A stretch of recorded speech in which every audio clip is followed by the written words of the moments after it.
What do you call a beehive without an exit? Unbelievable. Hey, welcome back to another Lone Angler Unhooked edition. That's right. That's right. This time, though, we're talking with Jeff Kelm from Wisconsin, from around the Sheboygan area there. Jeff is a tournament director and announcer at the Masters Walleye Circuit. Also a very good ice angler. He did the tournament circuit for a while. Still does a lot of fishing, but the reason I reached out to Jeff was not only to catch up with my old friend, but I wanted to talk to him about his passion outside of the fishing industry. Jeff is a beekeeper. He has one hive. He just got into it a few years ago, and it's just really consumed him and his quest and expanding his knowledge of honeybees. And I know very little about the process. All I know is I love the fruits of the bees' labor big time, and I wanted to learn more. This episode turned out to be absolutely fascinating. Jeff is full of knowledge and continues to grow his knowledge base. It's just super, super cool. And I hope you guys enjoy this as much as I did, and I hope you have a fantastic day. So kick back and enjoy beekeeping with Jeff Kelm. Hello, this is Jeff. Hey, Jeff Patrick. How's it going, man? Good, man. How are you? Not too bad. Not too bad. What, how's your weekend been? Good. I'm actually in isolation. I managed to pick up COVID on my way somewhere between here and Oklahoma, but Friday was rough, but the last 2 days now have been fine. So. Oh man, sorry to hear that. I went through a little bit of that myself. Mine was different because everything for me was all sinus. I never lost any sense of smell or taste. I never really developed a cough even. Never got the shortness of breath or anything. It was just like a head cold times 1,000. Yeah. Mine was sore throat, chills, a real minor fever. Like I never even broke 100. And then, and just achy. And that was all like Friday. And that was pretty much it. Thursday night, I had a bit of a sore throat, which is what made me go get tested on Friday. Okay. And then throughout the day, just kind of got progressively worse. Friday night was a little rough to sleep. But then yesterday, I was like, meh, I feel fine. And then today, I've been good. I'm a little tired. Haven't been sleeping great through the process. So, but I don't have any trouble breathing, which was always the fear of this virus because I take a daily asthma medication. Oh, yeah. And so I don't like messing with the idea of pneumonia, regardless of how it may come about, whether COVID related or cold related or anything like that. Any breathing issues really doesn't do well with me. So I totally understand that, and I also kind of understand a little bit of that fear because I live alone, and when I was sitting around, I was monitoring myself. I was taking my temperature every hour. Sure. Yeah. I had a oxygen sensor for my finger, and I would check that every half an hour to an hour. I would get real nervous when it was time to go to bed because that's when you stop monitoring. And like I said, being I live alone, man, the first, I'd say 3 days of my COVID experience, that was the worst time for me. Sure.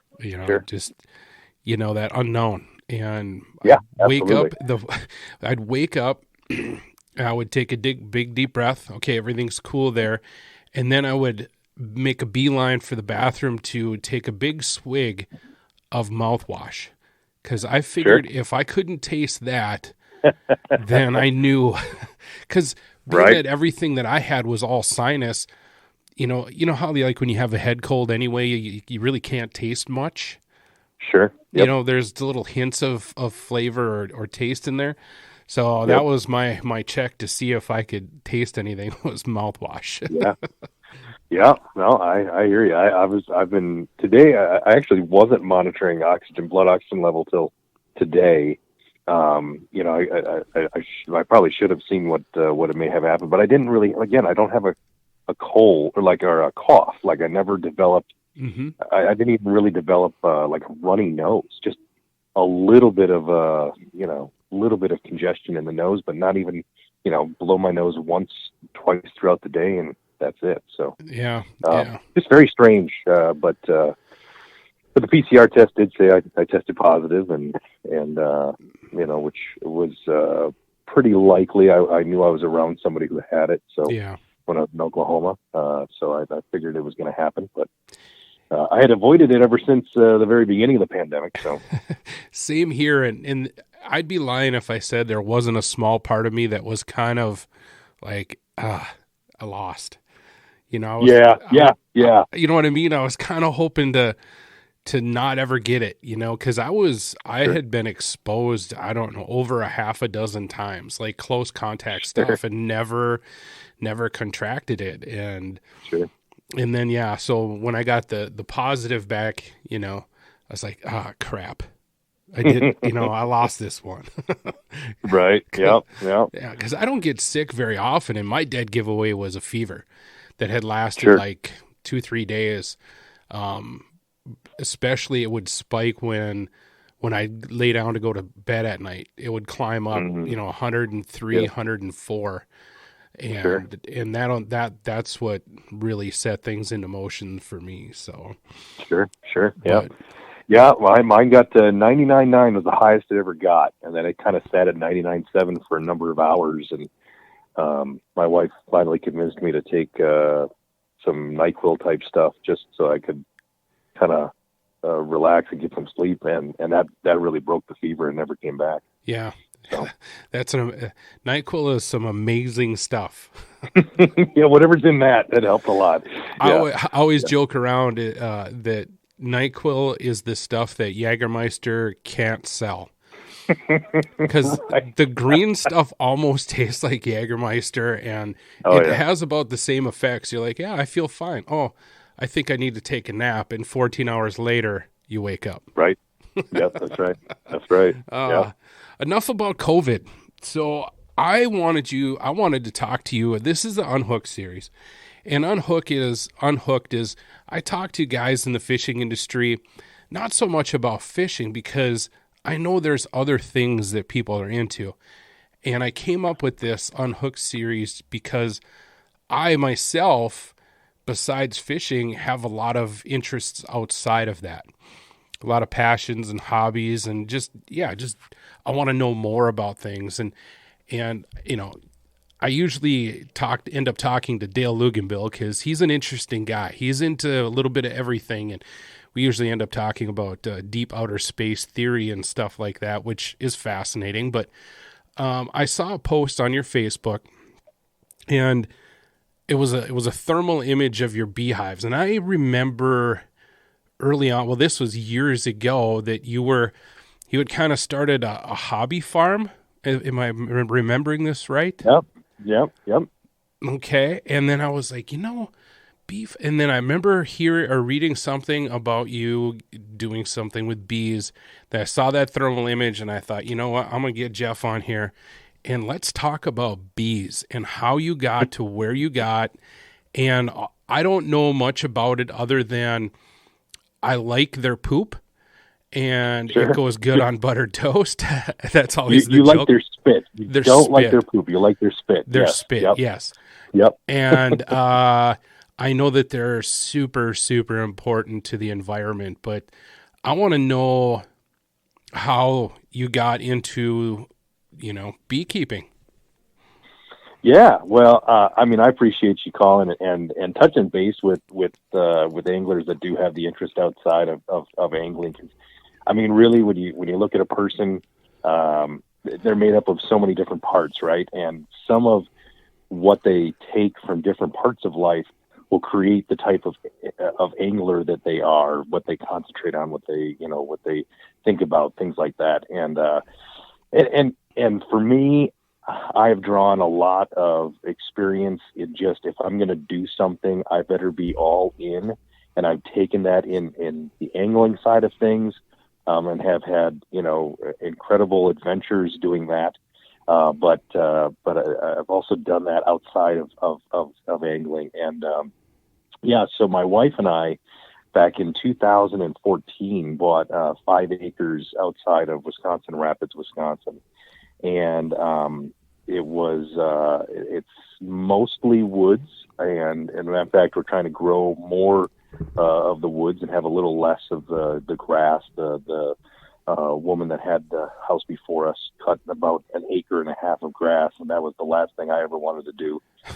So we're letting a lot of that grow up. But when we got here, we started kind of getting a plan for what we wanted to do with the property that we had. And we had at the time, our 1.5-year-old son, and we did not have our daughter yet at that time. And so we were just trying to imagine, like, what is life going to be like for our family going forward? Mm-hmm. And we wanted to bring them up in a place where they understood some sort of sustainability, some sort of responsibility, something more than even my wife and I had. My wife kind of grew up in the country, but it was more, she just happened to have a house out there. They didn't really do anything country in a sense. And I grew up right in the middle of the city of Sheboygan, 50,000 people, heart of Sheboygan in southeast Wisconsin. And so I didn't grow up on a farm or anything like that. I mean, my responsibilities were dishes and pick up my room,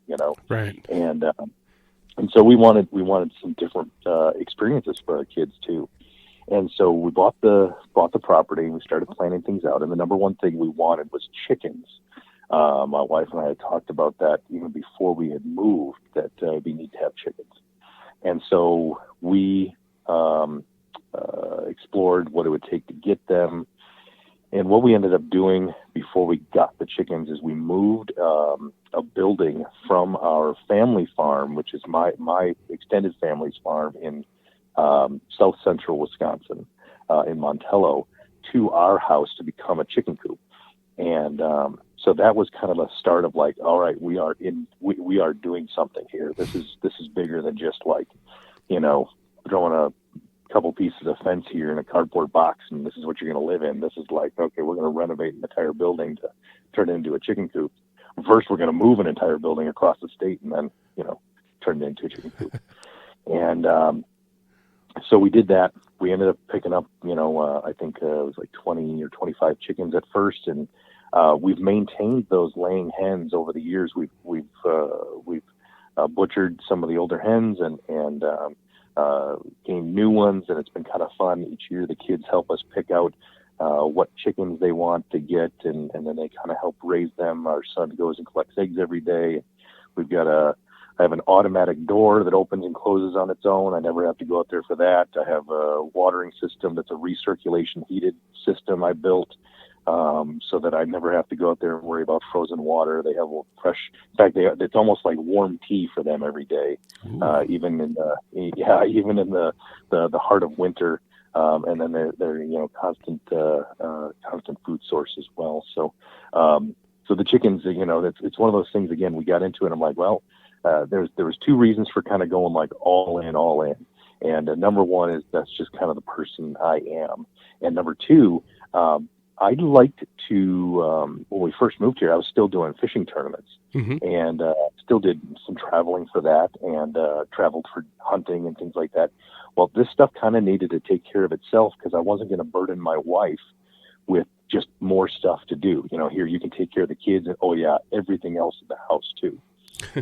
And so everything else had to be kind of self-sufficient. And so that's where the recirculating water system came through. I mean, there's 30 gallons of water that, the chickens have. So it's not like it's something I got to fill every day. And the coop door opens and closes. We know that chickens are locked in the coop, and we don't have to worry about predators getting in. Stuff like that we, get to enjoy through the efforts that I put in. Well, through the plan of, okay, what are we going to do for building this farm? what else are we going to add? And there was talk of goats and pigs and things like that. And we thought, one of the things that we've never been around and never have explored was bees. And we thought, how neat would it be? And we are in a place in central Wisconsin that is full of cranberries. And so we see the bees out on the cranberry marshes all the time. Mm-hmm. And honeybees are a huge part of that industry.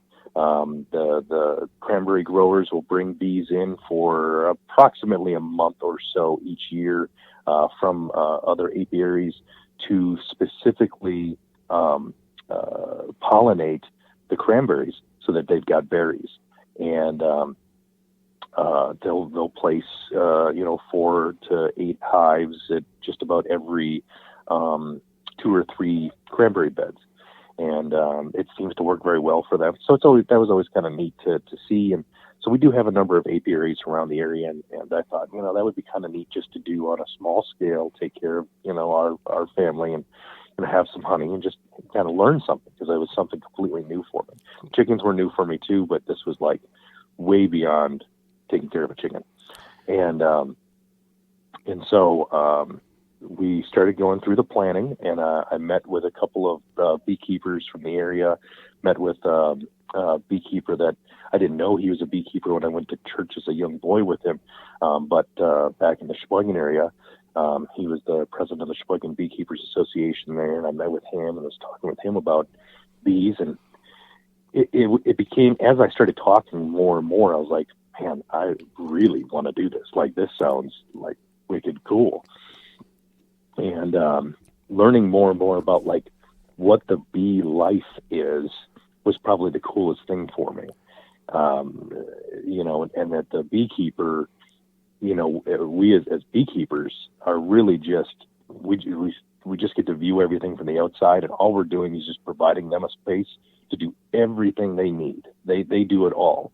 And as long as they've got space, they can do anything they need to do. So we rarely have to, like a beekeeper, is almost like a landlord.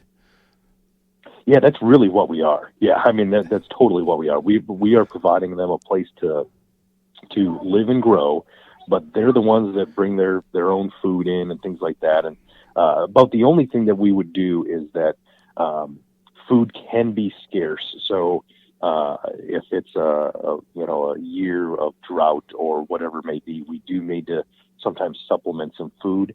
And due to a mite called a varroa mite, which is really the biggest tarnishing factor of successful beehives in the United States, we have to check them for that. So we're in a sense a landlord and a doctor, and we try to take care of them as best we can. But otherwise, they provide everything they need, and they're one of the few animals in the world that stores away more than what they need, which is what allows us to take some honey. Mm-hmm. You see like the bee movie. We love watching the bee movie here, even though there's some fallacies within the movie. But we're not just stealing the bees' honey. We're only taking what we feel they won't use, and if we do it right, we've taken just that, just what they hadn't used, and then they start building it back the following year. And if we take too much, then we've got to supplementally feed them. And, then it's kind of a give and take relationship, and it's not as conducive for anybody. It costs us money if we've got to feed bees when we could have just left honey sitting on the hive. But that's the balancing act that you end up kind of having with the bees as you go through and you learn. Because bees use honey for food as well, right? Yeah. So bees, honey is bee food. So there's a couple different things that bees eat as a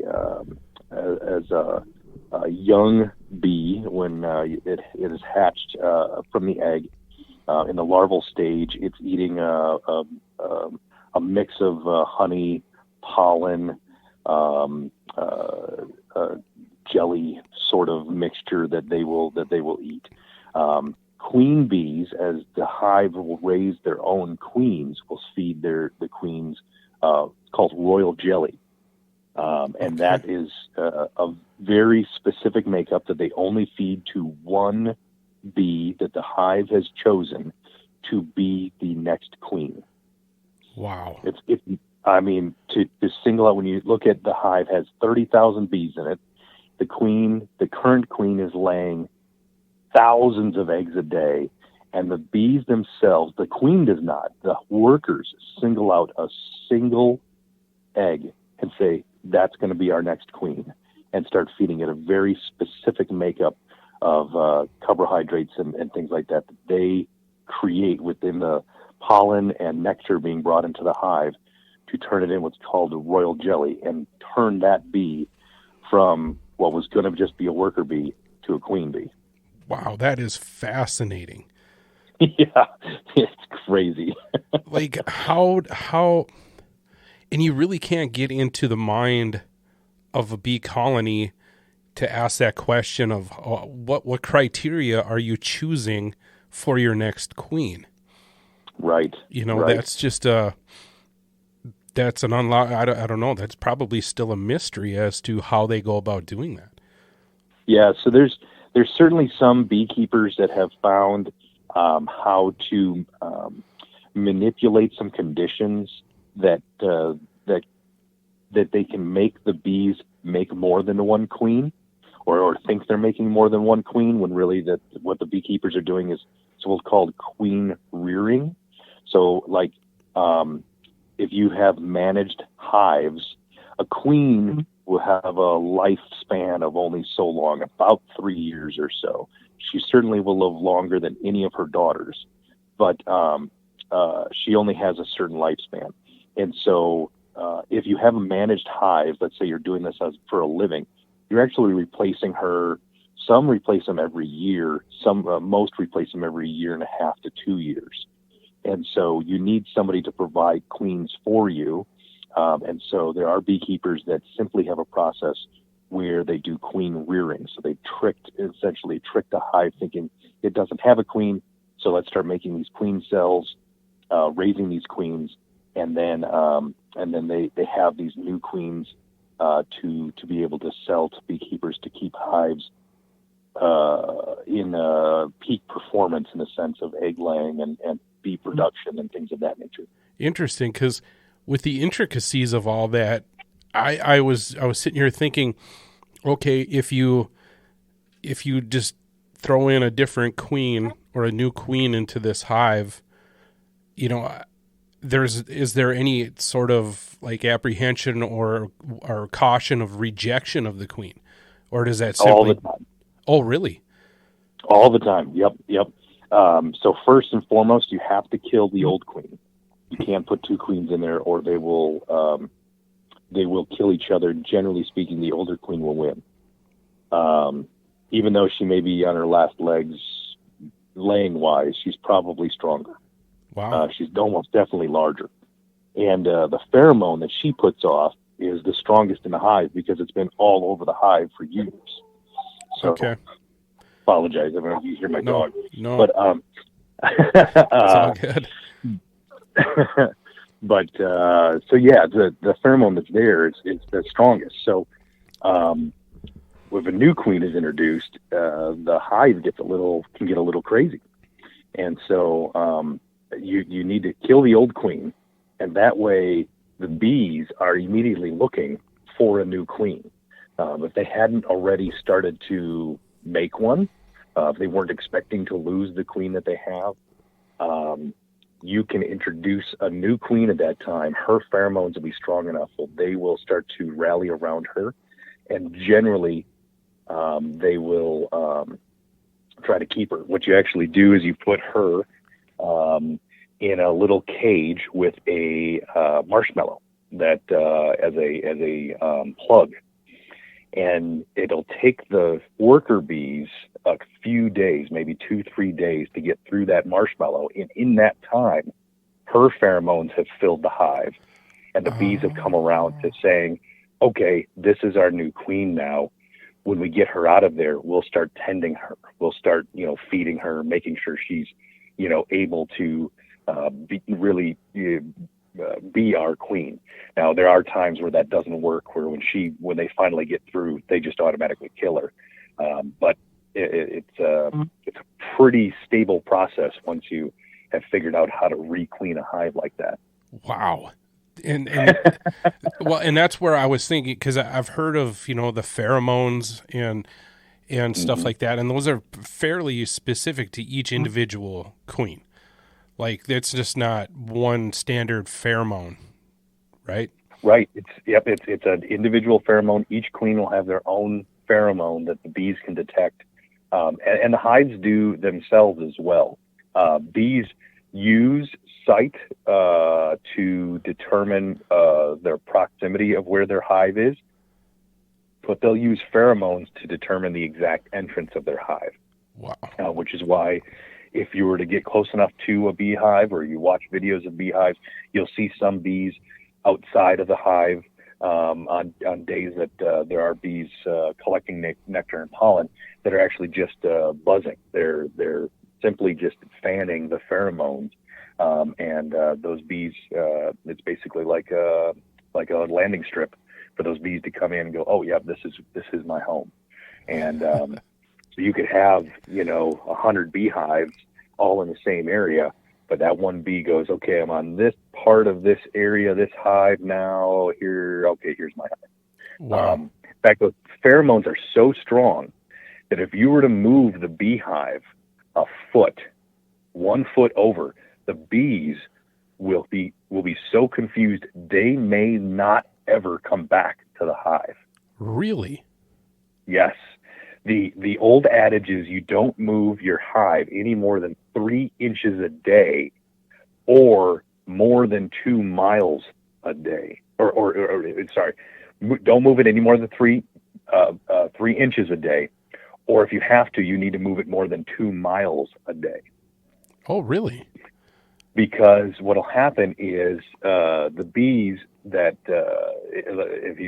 so again, because you're moving the hive 3 inches, they'll be able to kind of adjust. You'll still see bees going to exactly where the entrance is, or was, if you moved it 3 inches. I mean, they will literally go to the exact spot and try to figure out what's going on.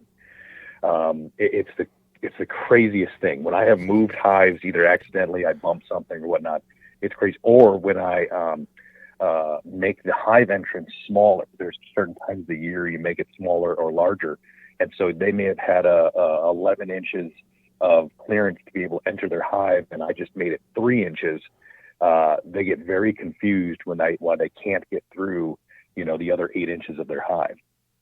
But the 2 mile mark is approximately where your bees are doing most of their pollinating, their nectar and pollen collection. They certainly will travel up to 5 miles in a diameter to figure out to collect food. But the 2 mile mark, at 2 miles, they figure those bees will all come out, recognize they are nowhere near their old home, and really do orientation flights. What's called an orientation flight, where they fly out of the hive, they spiral up in the air. They kind of fly back and forth about 30, 40 feet, and then they come right back down to the hive. And they do that multiple times to get an orientation of where they are and where their hive is. And then they'll start going and working again and coming back to that location. That is fascinating. Now, is there a reason that you have to move the hive ever? Well, not necessarily. If something happens to your bee yard, or you've got to move some, maybe you're adding hives or something like that, you may have that issue. For me, I've rarely ever moved the hives unless I was making a room for another one. Where I've got the hive I've got right now, if I would have to move it, it would only be a matter of 2-3 inches to scoot it over to put another hive next to it. So.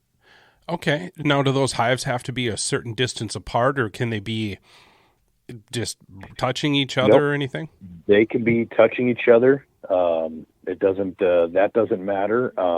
The bees from one hive won't go to the other hive. In fact, they'll get chased off because the sisters, daughters, they know who's who, and by again, pheromones and things like that. So basically, you're saying in your backyard, how many hives do you have? So currently I have one living hive. Okay. So you basically have a little city in your backyard. Yeah. I mean, the bees are born. So all the bees are female except for a very select few male bees. Those are called drones. Mm-hmm. They are larger. They have no stinger. And their only purpose is to mate with a queen. They have no other purpose. They protect nothing. All they do is eat and mate, and that is it. In fact, at this time of year, there are no drones in any of the hives anywhere in the upper Midwest because all of the girls have kicked the boys out because they serve no purpose over winter other than eating. And there's less food to go around to begin with. If male bees were ice fishermen, they'd probably be pretty happy about that. Yeah, they were happy. Yeah, the problem is they kick them out so they're nice and warm, eating whatever they want, and then they get kicked out right in October. So right when you first get like the first like freezing night, the girls kick them all out, and they are not let in. They are killed on site. Yikes! Oh, I take that back then. Yeah. But when the bees are born, they're all female. They're all given a job, and their first jobs inside the hive are either tending bees, they're tending the queen or tending other bees. They're nurse bees. They're taking care of other bees. They're cleaners. They're builders. So they'll build the comb out. Young bees have the greatest wax secretions out of their abdomens. So they're the ones that build the comb and things like that. And then the final job, there'll be guard bees, things like that. The very final job for a bee is what we see outside of the hive, and that is the pollinators, the nectar collectors. That's the final job for a bee. That once they are done with that job, most of them die while they're working that job out away from the hive. They just work until they are dead. And but they're the oldest bees, and generally speaking, oldest bees mean about 6 weeks old. Oh wow. Man, that is. I'm sitting here, and across my apartment on my kitchen counter I bought a big mason jar of local honey, and it was produced or gathered, collected up in Black Duck, just north of town here. Sure. It's really good stuff. And as you're telling me all this, I paid $20 for this big. It's probably a quart. Sure. And I'm looking at that quart of honey, which is about half gone, and I have a different appreciation for that honey. Oh, it's so much work. Those bees work so hard for that honey. And as I mentioned, you said you like their poop, it's their spit. So the honey is made with the mixture of nectar, and they've got a honey stomach. And when they regurgitate that with the enzymes in that honey stomach, that's what becomes the honey. And so they'll take that nectar in, that'll mix when they regurgitate that back. And it's not just one bee. It's not like one bee goes out, collects the nectar, comes into the hive, and goes and deposits it. She gives it to one sister, next one gives it to the next sister, and then it finds its way to where they're filling at the time inside that hive. And so it may go past through bee after bee after bee after bee. It might be 20, 30, 40, 50 bees before it goes into the comb and is deposited as a minute amount of honey. Okay. Wow. That's incredible. It's I have quite a few more questions. Okay. Since we're in winter right now, we're in the middle of it. It's January 16th, something like that. Yeah. What happens in the winter? Now, I know I saw that picture of your thermal image. You're looking at your hive. There's a hot spot in the middle. Is that the main objective in the wintertime like this, is just to keep the queen warm? Yeah, so that is their main objective, fed and warm and as protected as possible. And the hives themselves will reduce in quantity as you get into winter. The queen, depending on how strong she's laying and how strong her DNA is and all that, will determine really how strong the hive is going into winter, and what their food stores is, their pollen, honey stores, things of that nature. And as winter goes along, she doesn't do much moving around other than wherever she's kind of ushered to be able to keep the bees fed. Again, she doesn't search for food. She is simply fed by others, but she's ushered around. If there's honey and pollen and whatnot over on this part, she'll be brought over there, and that way the other bees that do need to eat are able to keep those stores going, those carbohydrates going in their body, because what the other bees are doing is a constant moving of their wings, a constant buzz the whole time. The goal is to keep the surrounding center of that cluster around the queen at 93 degrees, regardless of the temperature outside of the hive. And so you can imagine in Wisconsin, Minnesota, Dakota winters, when it's minus 24, minus 32 out, that is a task, a heck of a task to ask of any animal to try to stay that warm. But for these tiny little animals to be able to do that, it's pretty incredible. But they do a great job of it by working together. They take turns on the outside of the cluster, and so obviously as the bees on the outside get cool, they will move back into the cluster, and other bees will come out, all just to protect the queen during the middle of winter. And they will eat through much of their stores of honey and pollen, and about this time of year, they'll start feeding the queen a little bit more of the pollen, which has the proteins in it, that will generate her egg laying capabilities again. And she will start to lay eggs about this time that will start to hatch here in the next 6 weeks or so, 4 to 6 weeks. Wow. That will be some of the first bees that will be searching for nectar and things like that out of your dandelions and things come, this April. Okay. So. I would have to say that winter, these super cold winters like this, is probably kind of nerve-wracking on a guy that's trying to do this, especially the first time. Was your first winter kind of a, oh boy, I hope we can do this? Yeah, so it definitely is. Winter is always tough, and it's not so much the cold, because they are so equipped to handle the cold well. What it ends up being is, one, do they have enough food stores? Because you don't know how cold it's going to get. The colder it gets, the more food they eat. So you can predict winter is going to be cold. You just don't know how cold. And so you try to do your best. And of course, now you can't just have just honey. They have to have pollen as well. Because again, that's part of the mix. They feed the queen and things like that. So she has to have the right stuff to be able to lay. You have to have things like, you have to make sure that other animals don't get into the hive. So you've got this cluster that's busy taking care of the queen. Well, it's really easy for a mouse to come in and go, well, this is kind of a warm little place to live, and all of these bees are really busy right now, so I'm just going to feast on the honey that's over on this side of the hive until it's gone. So you have that to worry about. You have a bit of predation to worry about. And it's not so much predation on the bee, it's the predation on their food source. Their stores. And that makes a lot of sense, because those bees that are trying to keep everything warm, they're using up a tremendous amount of energy. Yeah, it's an incredible amount of energy. Yeah, absolutely. But the number one thing that actually kills bees in the wintertime is disease. And the disease factor comes in from what I mentioned before, this varroa mite. It's a little tick-looking bug that finds its way into the hive through those drones, those male bees I talked about. The drones are the only types of bees that really can go from hive to hive to hive to hive, and they do.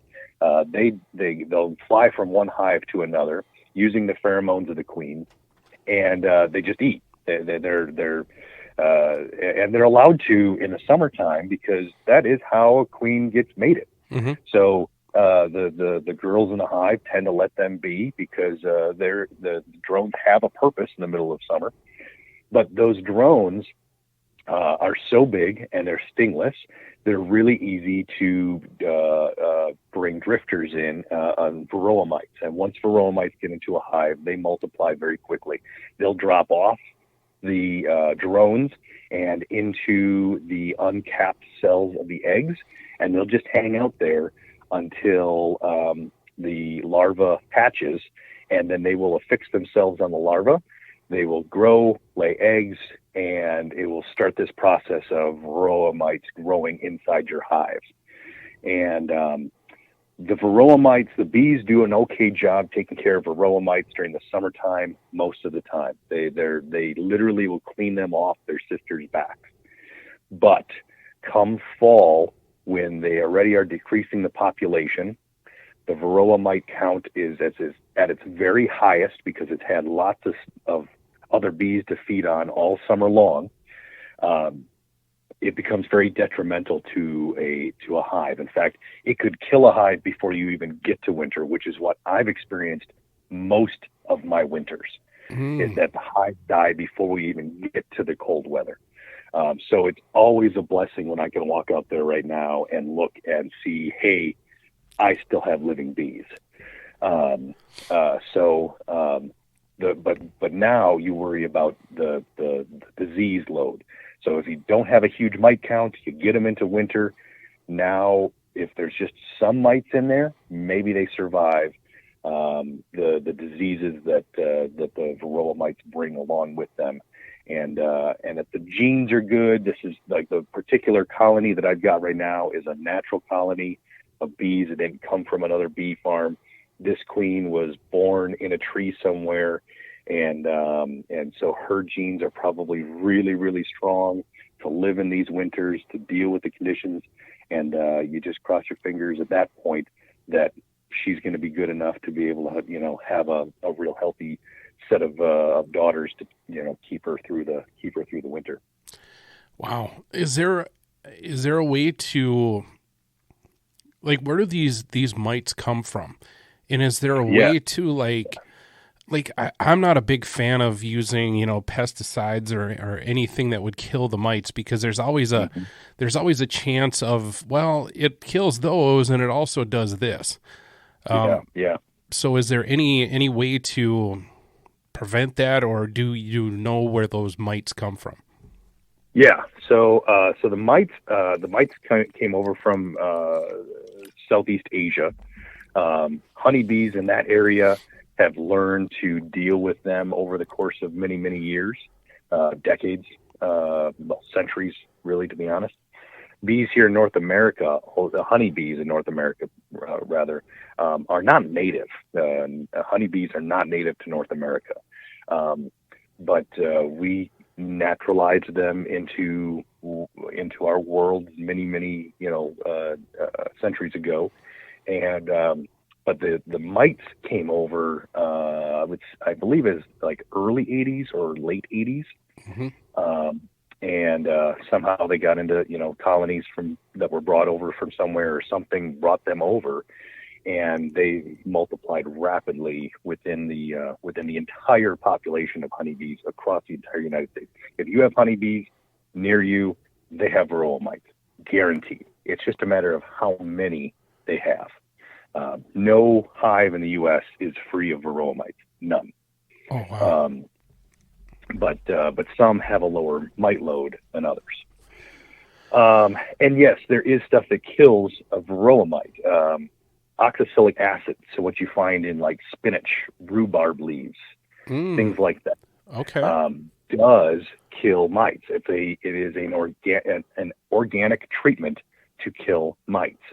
And there are many different ways to deliver that acid. Some will fog their bees, so they'll heat it up to a high temp to actually create a vaporization and seal, as many bees as they can into the hive for a period of time while that vapor comes through. It doesn't kill the bees. It doesn't harm the bees whatsoever. From my experiences watching people vaporize the bees with the oxalic acid, the bees don't necessarily like it, but it doesn't harm them. They come roaring out of the hives when you let them out, and they don't like hanging out in it, but it does kill the mites. And so there's also some strips you can put down that stay in the hive that the bees will actually take chunks of and carry throughout the hive, and that's supposed to spread the organic medication that they're given. All of this is food safe in a sense. For the most part, there are some delivery methods of the acid that don't recommend you have your honey boxes on at the time. So it's either earlier in the spring or after you've taken honey off in late summer is when you treat the bees. And most of it is when you take it off in late summer, you treat the bees, because that's when your highest mite load is there.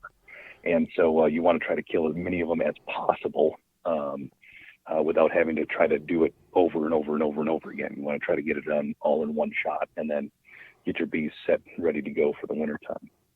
Wow. Fascinating. That is really, really fascinating. I had actually heard about this mite. I'm one of those guys, if I'm cruising around on the, my streaming services and I come across a documentary on something that sounds interesting, I'll watch it. And I think I did watch a documentary many years ago on bees, and I'm pretty sure it was a National Geographic type program. And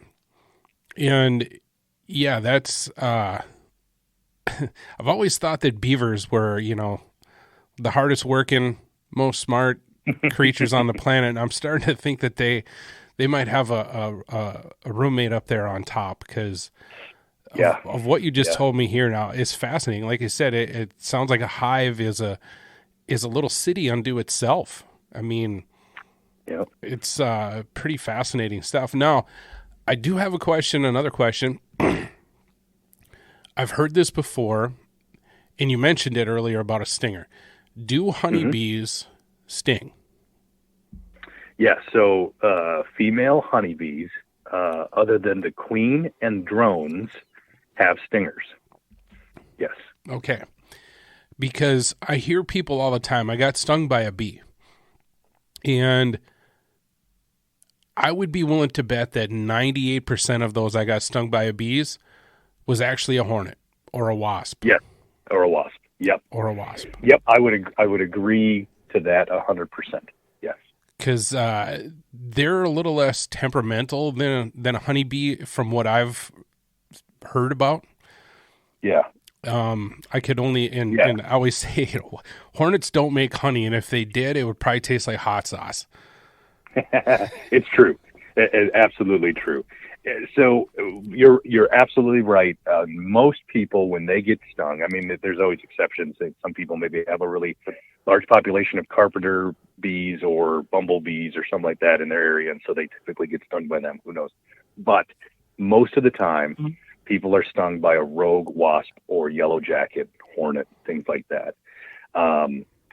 Honeybees have because they are such a collective society, one bee out on its own, if it stings you, it died for nothing, because it's not protecting anything. It's not protecting the flower it was just on. The only reason it stung you is because it was trying to protect itself. If you stepped on it or, you grabbed it or something like that. It's the only way it would sting you. Now, if you go to the hive and you're messing around out front of the hive or something like that, you may have a guard bee that comes out and stings you because it's trying to protect the hive. They're worried about the hive as a collective, and really the queen as a collective. They won't sting you out as an individual, because they don't have any backup. They have had nothing. Right. And so most of the time your honeybees won't sting. Now, a honeybee sting does kind of hurt. A honeybee's stinger is barbed. So you probably have heard that, once a bee stings, you can only sting you once. Well, kind of. If that honeybee is able to release its stinger out of you, it can certainly sting you again. But because it's barbed, most of the time, it will kill the bee, because she'll try to pull back, and she will pull her stinger out of her abdomen, and attached to her stinger is all of her guts in her abdomen. Right. So typically they do die when they do sting. So they don't want to sting because they don't necessarily want to die, but they do want to protect their hive. Okay. One of the places that you don't have to worry about being stung by a honeybee most of the time, unless you do something really stupid, is people will see swarms of honeybees in the spring and summertime. And so they'll see these big swarms of bees on like a basketball hoop or in a tree or something like that. And they'll be like, oh my goodness. And they want to like spray them and things like that. Those bees are the most docile bees you're going to find for two reasons. One, they have nothing to protect. They are moving from one hive to another. They got kicked out or their hive was destroyed and they are moving from one hive to another. They have nothing to protect. They okay. are simply trying to survive. And number two, most of the bees in that swarm, their bellies are full of all of the stores that they just were able to take from the last hive. So they are as lazy and full as they possibly could be. They are not, they are just not looking to hurt anyone or anything. They're just looking to get to the next location. Okay, and so when they're all balled up, like you were saying, on a basketball hoop, it's almost like a resting area for them. Oh, they're just simply resting. So when you see a swarm, unless like somebody cut a tree down, and it's an immediate, it's an emergency thing. Most of the time, swarms are you'll have a hive that makes it through winter, and the queen is laying, and the hive is just bursting at the seams, and half the bees go, you know what? We need to split this. We're going to run out of room. We're going to kill ourselves. Right. It's getting a little busy in here. Yeah. So they start growing a new queen. When the new queen hatches, the old queen is still there. When the new queen hatches and goes out for her mating flight and comes back, basically while she's out for her mating flight, half of the bees, almost 50% is what science thinks, exactly half of the bees leave the hive with the old queen before the new queen returns and begins laying. Oh. And that's what you see as a swarm. That's the old queen who has left her hive, and scout bees have found a new location, and they're getting her to that new location. She doesn't fly well, so they have to land sometimes if this location is more than 100 feet, 100 yards away. So she may land 3 or 4 times, and the whole rest of the hive is going to land with her because they're still protecting her. But they don't have a hive to protect. So that's where you're getting that swarming action from, is these bees moving from place to place, but they're just trying to surround their queen. They're staying around those pheromones and go from there.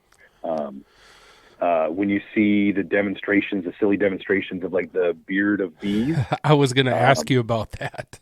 Yeah. So that's just taking the queen, putting her in a little cage, hanging her in a necklace, and the bees start to come up and around your face and chin and all of that because they're just surrounding their queen.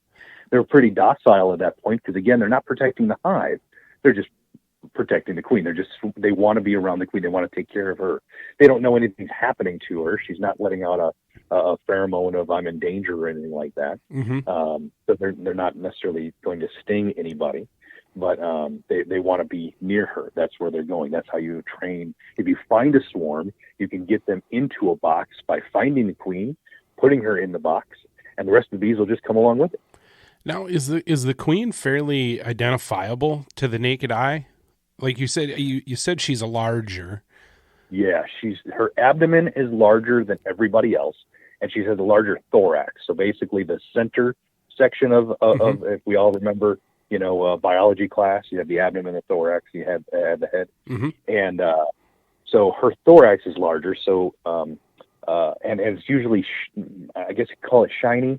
Kind of hard to say shiny. It's not super shiny, but it's shinier than all the rest because it's larger. Okay. Not as fuzzy, I guess. And then her abdomen is larger, much longer, if she's a mated queen. And so, yes, you can identify it if you know what you're looking for. Okay. In fact, it's kind of a game beekeepers play. It's the weirdest thing. If you go ahead and join beekeeping sites, groups on Facebook, they literally will have like, hey, find the queen, just kind of some goofy, somebody will take a photo of a frame of bees, and there's a queen there, and you're like, oh man, I forget. And I've done it before. I'm like, oh, I'm going to practice looking for it, because the faster you can identify it, the less you have to manage the hives. Right. You know, if it doesn't take you forever to find the queen, you can identify, yep, she's still alive, still laying, put everything back, let the bees be. If it takes you all day to find the queen, well, then the hive is open, the bees are getting a little more irritated, it takes a little longer. Yeah. So. Yeah. I've come across on TikTok a woman that rescues these, I don't know, hiveless honeybees.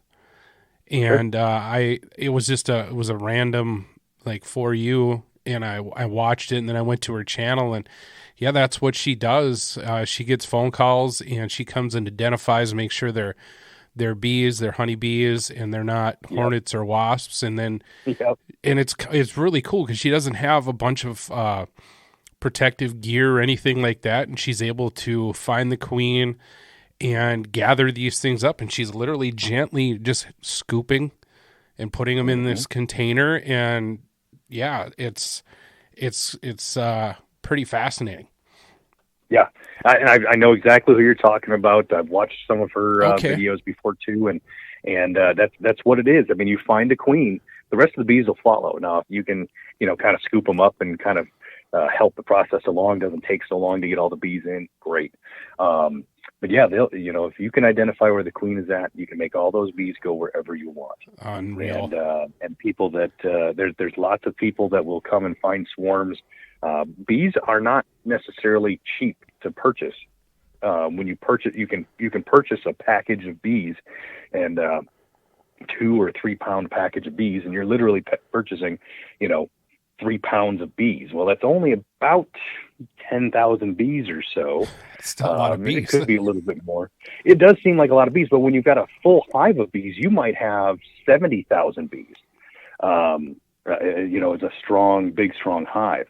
So you're almost taking a gamble anytime you have to purchase bees that you don't even get them to that strength. There's lots of things that can happen. I mean, you could crush the queen day one, and now you're out.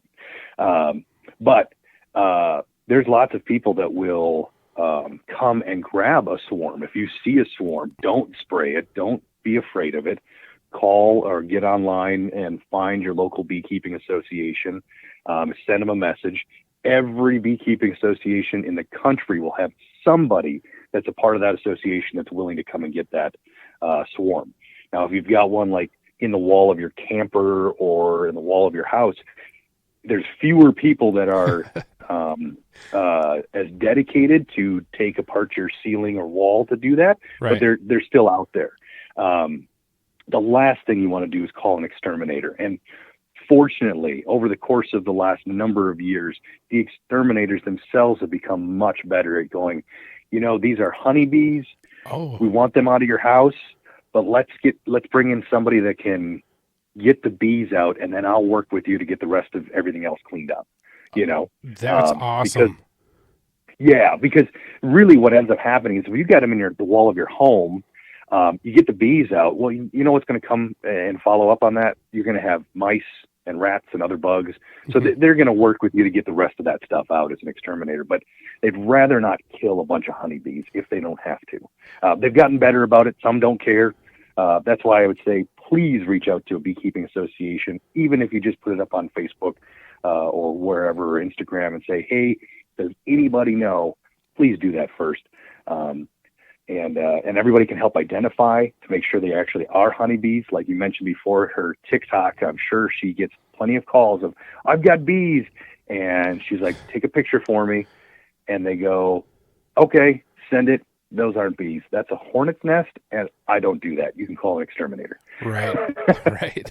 Well, a natural beehive in the wild, those aren't necessarily the gray paper hive looking thing like you see up in a tree. Right. They're more or less inside of like hollowed out trees. Right. So the gray paper things that you see, those are paper wasp hives. Yep. Those are wasps, hornets. Those are not bees. They do not give honey. Do not put your hand there. You will not see a bear going after them. There's no reason that there's nothing. So Winnie the Pooh was a liar. Absolutely. Yes. Yes. The hives themselves that you find in nature are going to be in hollowed out trees most of the time. And it's going to be, the varying sizes, varying types of trees, varying places. So it's difficult to necessarily track down a bee tree. You can do it. And there are people that have dedicated their lives to learning the skill of finding a bee tree, where they are literally walking through a field, looking at honeybees that are on flowers, and then minding the direction that those bees continue to fly. And then they hone it down to a particular tree. Okay, they're flying in this direction. They're all, I saw 30 of them, and 30 of them went this way. 5 of them went the other way, but 30 went this way. So then they get closer and closer and closer, and they'll actually find the specific tree those bees are coming to or going to, and they're able to hone in on exactly where they're at. And some will harvest that natural hive and bring it to a managed hive. Some just pay attention to it. Maybe they set out what's called a swarm trap, so that when that natural hive bursts over and overflows and you get the natural swarming tendencies, that you get lucky enough to catch that swarm, and now you can manage that swarm, because that swarm may never actually find another great place to live. It's just doing what it's supposed to be doing. And that's the key to trying to help save those honeybees, is giving them a good place to live. Where in nature, well, you have a nice hollow tree. Guess what happens to hollow trees? Yeah. They blow over quite a bit, Fall apart. Fall apart, and other animals come in, things like that. So trying to give them a better place to live. Yeah, and that was going to lead into the next thing here was, the last, I would say, 10 years or so, there's been a lot of emphasis on saving honeybees, because they're scientists, much like frogs, have noticed a massive decline in honeybees, and that can set off a chain of negative events for us as human beings, because without them pollinating, we don't get crops. Yeah, that's absolutely true. And so I want to just correct one statement you made, and this is nothing against honeybees. When we say save the bees, anybody does. What we really need to be saving is native pollinators. So honeybees do a great job of staying alive, and they do a wonderful job at making a lot of people money. And they have helped many industries in their needs. The almond industry would not be what it is if it wasn't for managed honeybee colonies. But I will tell you this: honeybees as a species are not endangered. Oh, honeybees are not endangered. Most native pollinators are at least on a watch list because of their status. It's and this is why honeybees make people money. Native pollinators don't make people money. I know that sounds crude, but that's the truth. No, I appreciate the truth, but what do you mean by native pollinators? Is that? All right. Sure. Yeah.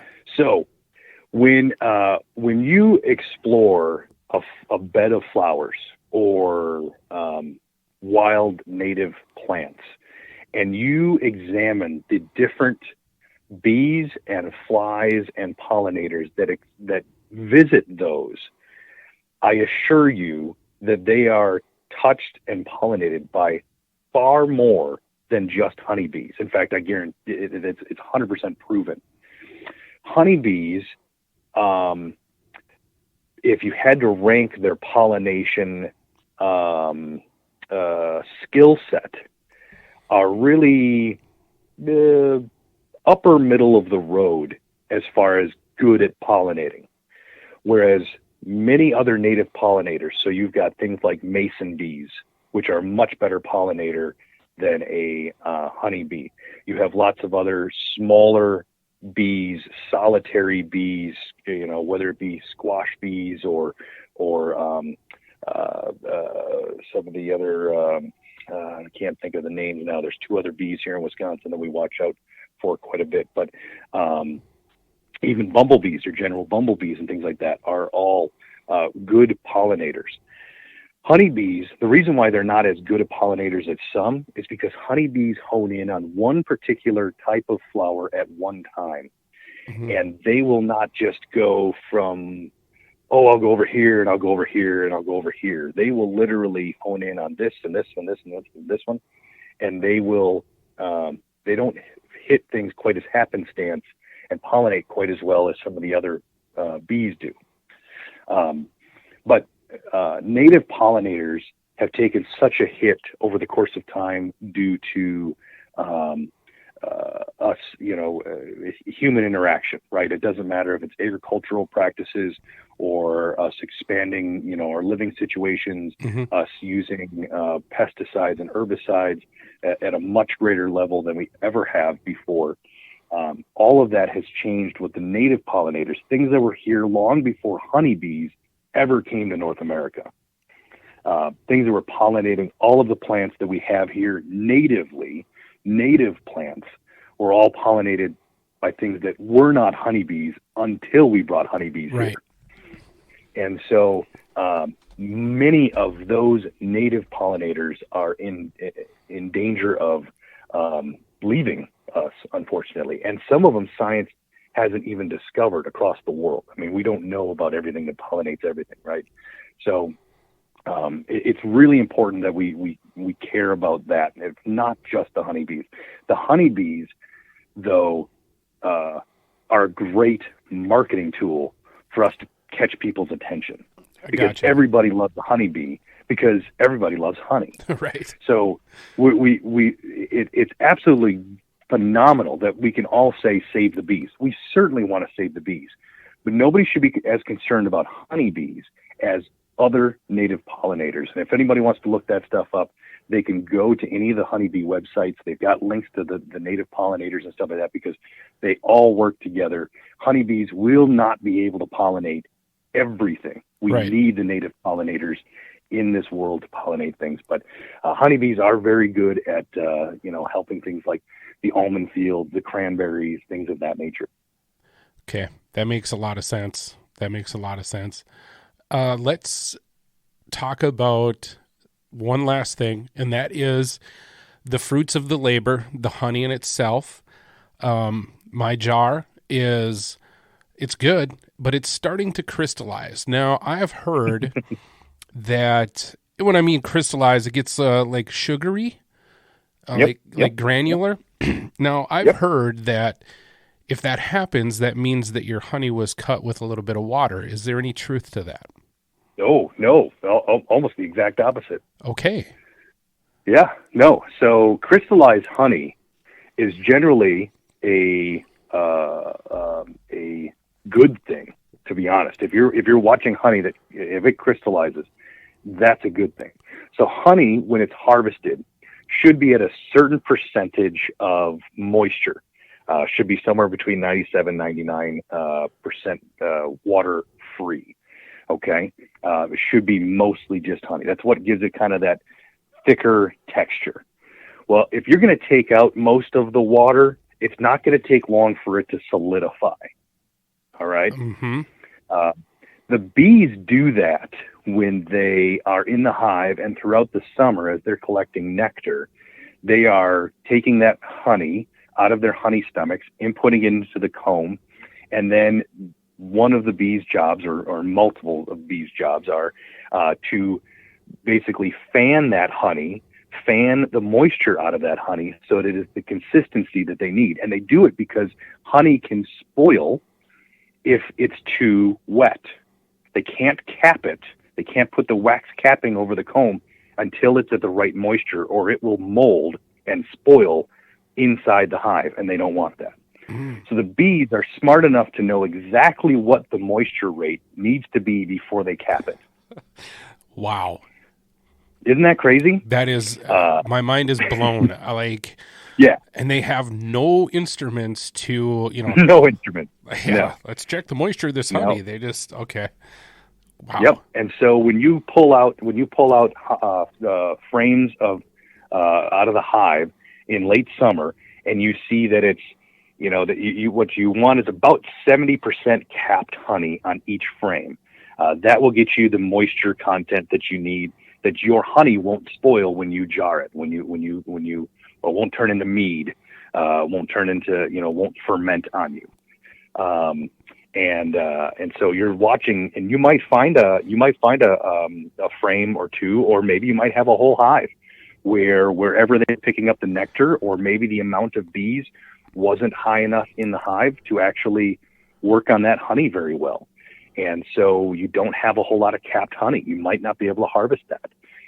There are drying humidity rooms and things like that commercial beekeepers they'll take every bit of honey off, and then they'll just feed sugar water, and then they'll worry about reducing the moisture themselves instead of letting the bees do it.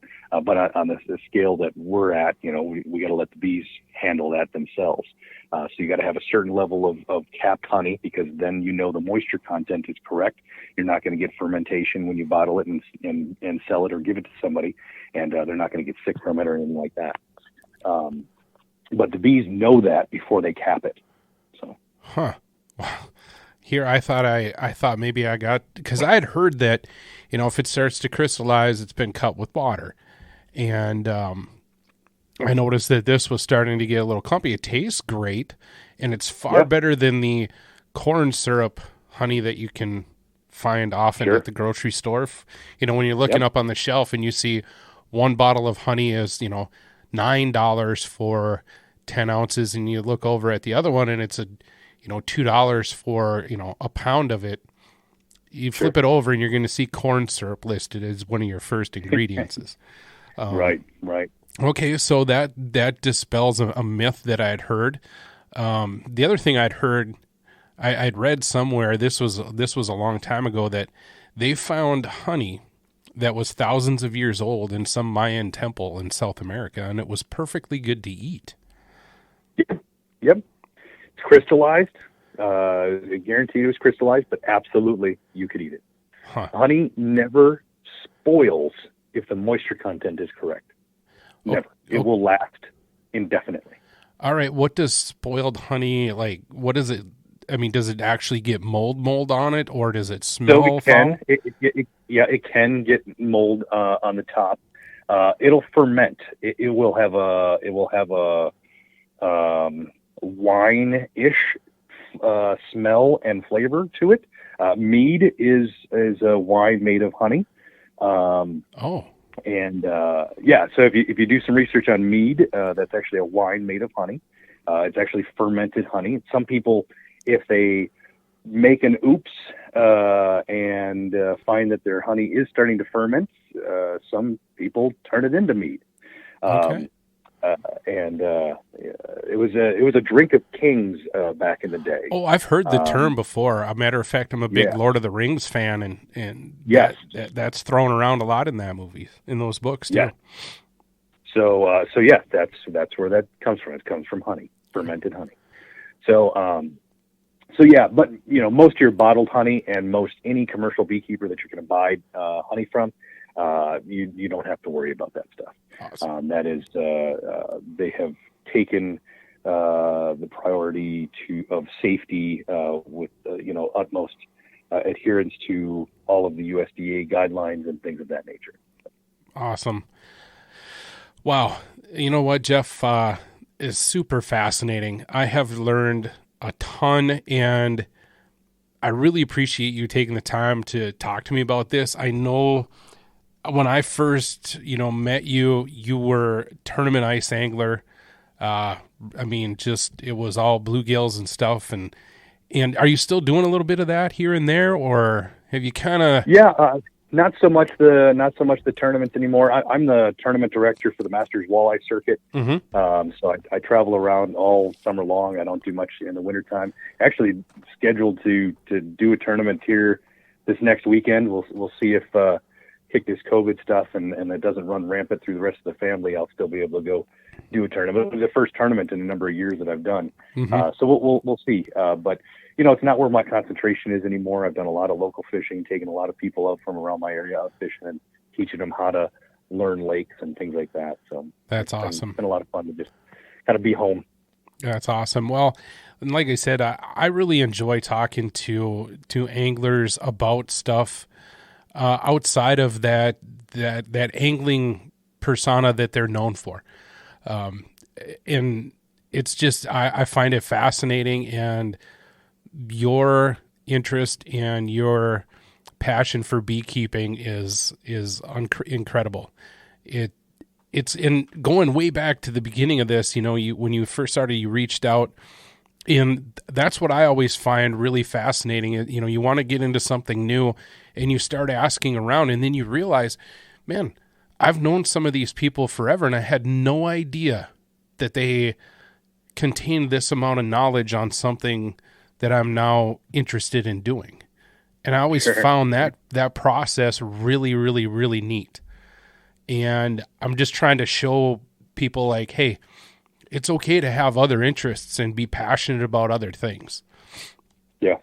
I think it just, I don't know. Like I said, I'm always one of those, like, I love fishing, but if I did it 24/7, I would probably drift away and not do it anymore, just because I burn out easy. And so that's why I have all these other interests. And then, like I said, that curiosity drove me into doing something like this. So I really appreciate you taking the time to talk about this. And man, good luck. Are you planning on expanding any more in getting any more hives or anything? Or you just have the one, right? Yeah, so I got the one currently. I'd love to get more, but we're going to catch them naturally. We're going to catch them by swarm. So the natural tendency to leave half the hive or protect a swarm that maybe lost its hive, we will gladly bring them home and try to take care of them. But we won't be purchasing anything for a while. We're going to just do it the au naturel way. I like that, man. Well, I'm going to let you go. And like I said, I really appreciate you taking the time to talk about it. And I learned a ton of stuff, and I hope that everybody listening to has a greater appreciation of that goodness that you put on your toast in the morning, and the passion that goes into it. I think it's really, really neat. Well, I appreciate you bringing me on here, Patrick. This has been fun to be able to talk about, and there's so much more to it. So if anybody ever has questions or if they find a swarm in the summertime, they're like, man, can you at least identify what these are? I can at least help them, point them in the right direction so that they can find a beekeeper in their area and you don't have to kill them. So. That's perfect, man. Well, I will, hopefully we can talk. I would love to talk to you about this again come summertime, just to see how things are going and all that good stuff. That'd be great. Love to. Awesome, man. Well, you have a great evening, and we'll talk to you again soon. You too, Patrick. Thank you. Yep, bye. Bye.